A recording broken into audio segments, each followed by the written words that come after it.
Olá, tudo bem? Maria Amália, como vai você? Hoje eu vou dar mais um exemplo de como que nós podemos ir dando recursos internos para as crianças desenvolverem as adversidades, os desafios vivenciados na experiência infantil. Hoje eu vou contar um exemplo do meu filho primogênito. Bom, meu filho foi primogênito, tanto com relação a ser sobrinho, quanto a filho, quanto aos netos. Então, vocês podem imaginar o contexto em que ele estava inserido, né? Muito desejado, todo mundo queria aquele bebê, inclusive eu. Tudo que eu queria muito na vida era ser mãe, era maternidade. Errei muito, tinha muito medo do Felipe se machucar, do Felipe cair, mas eu tive bons interlocutores para me ajudar. Minha própria experiência na escola foi uma referência muito importante, porque eu já constatava na escola como professora crianças que estavam adoecidas, crianças que tinham transtornos, crianças que foram precisando ser medicadas. E uma das razões, não quer dizer que são todas, mas uma das razões de muitas das dificuldades da saúde mental da criança vem pela falta de limite e vínculos fragilizados. E isso sempre me conduziu muito, porque eu queria muito que meus filhos construíssem uma saúde emocional e mental bacana, e eu sabia que em alguma medida eu era responsável por isso, né? Como primeiro filho, ele foi demonstrando algumas inseguranças, muito apegado a mim, com muitos temores. Ele não dormia na casa de ninguém, ele só queria estar sempre comigo. Acho que falando das experiências da primeira infância, acho que eu tenho um dado importante. Eu tive um sobrinho que faleceu pequenininho quando os meus dois filhos eram muito pequenos, né? E isso também participou da dinâmica da família e também tinha gerado para eles uma maior responsabilidade, porque a hora que eram 3, eu tenho 2 meninos e nasceu um da minha irmã, na hora que essa situação, todo mundo se volta novamente para os meus 2 filhos, então teve uma carga aí, né?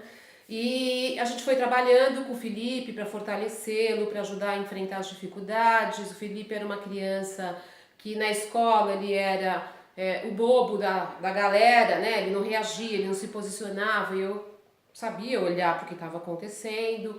E num dado momento fui buscar ajuda, porque eu falei, não, preciso ajudar esse meu filho, não vou conseguir fazer isso sozinha, enfim. E ele foi para um processo terapêutico, que quando a criança é pequena é muito rápido. Ele tinha 5 anos e a escola propôs um acantonamento.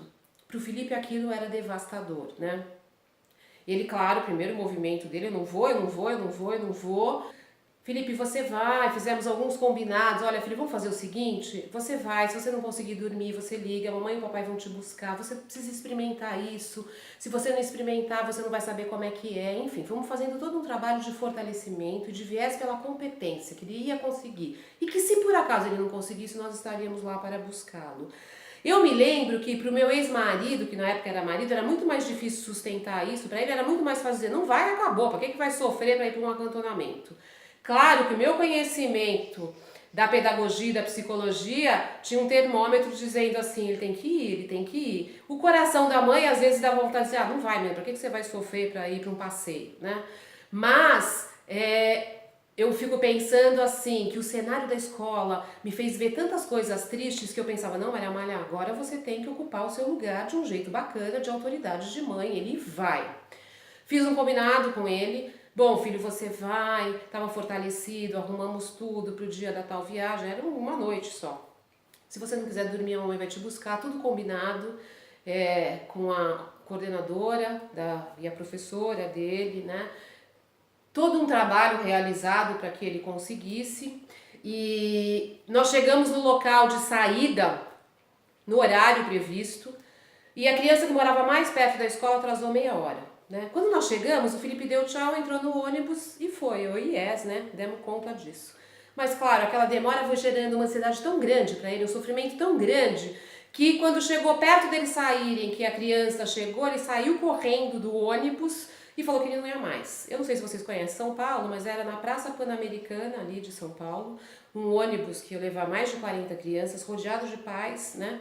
E esse menino correndo, e eu correndo atrás dele, e tanto o pai dele quanto os outros pais diziam, Maria Amália, deixa ele ficar, ficar. E ele berrando e gritando que ele não ia, meu coração palpitando, aquela plateia toda olhando para mim e me solicitando que eu não permitisse que ele fosse. Eu peguei o Felipe no colo, abracei, falei, filho, você vai, você consegue. Se você não conseguir, eu vou te buscar. Peguei esse menino, coloquei no colo da professora, virei as costas e entrei no carro e ele foi. Claro que eu entrei no carro e caí num choro profundo, me sentindo a pior das mães, e eu me lembro que na época meu marido me achou uma megera. Olha o que você fez, que não sei o que, outros pais também me criticando.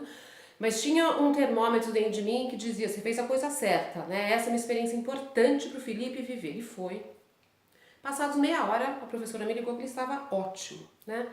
Ele viveu essa experiência de um jeito bacana, ele dormiu, voltou no dia seguinte muito feliz.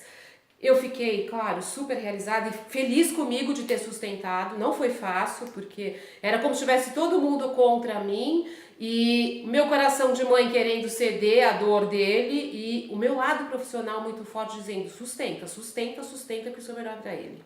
E de fato foi, porque até hoje o Felipe está com 28 anos, ele nunca mais esqueceu essa experiência e ele sempre diz, mãe, eu nunca mais esqueci e toda vez que eu tô com medo de alguma coisa eu lembro daquilo que eu sei que eu sou capaz.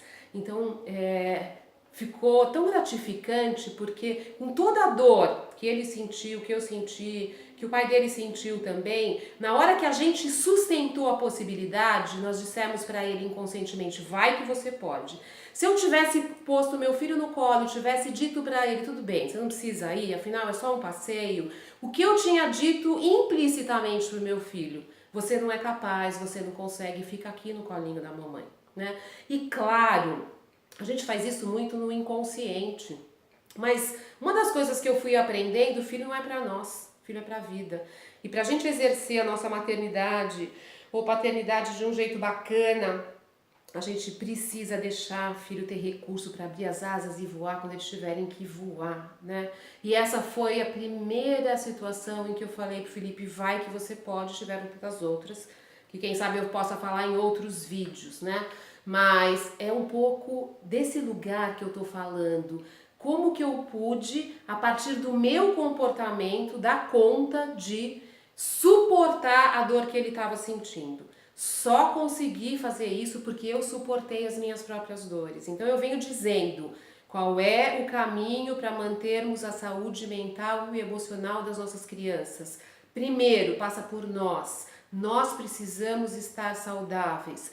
Eu tinha começado um longo processo de estudo e de autoconhecimento para poder me conhecer melhor, para poder suportar as minhas dores, minhas mazelas, para poder transitar nos meus sentimentos, e foi isso que me conferiu propriedade para poder sustentar essa dor que meu filho estava sentindo. Eu sou extremamente grata por isso, porque essa experiência me deu, inclusive, input para outras tantas situações que eu tive que viver com eles. Se isso está fazendo sentido para você, se você está conectado com isso que eu estou dizendo, se você quer saber mais sobre como isso acontece, que ferramentas a gente pode lançar a mão para ajudar as crianças a se fortalecerem, a criar recursos de enfrentamento para a vida, clica no link abaixo, deixa seu e-mail que eu vou disponibilizar para você uma aula experimental onde eu conto exatamente como isso vai se dando, como as crianças vão trazendo crenças, verdades, matrizes na sua primeira infância e como isso reverbera na vida adulta.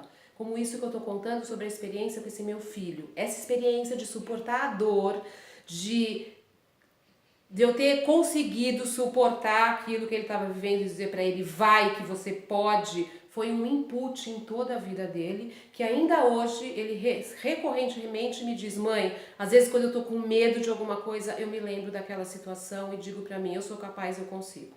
É disso que eu tô falando. Obrigada pela sua escuta, eu espero ter podido contribuir com você. Faça o link e deixe o seu e-mail para conhecer um pouco mais sobre esse processo. Um beijo grande e até o próximo vídeo.